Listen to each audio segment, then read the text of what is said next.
ஆட்சியின் சூழ்ச்சி ஆரியனுக்கு தெரியும்.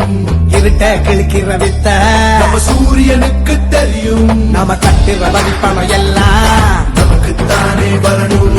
கேட்கும் போது தராதவனுக்கு தோல்விய பரிசா தரணும்.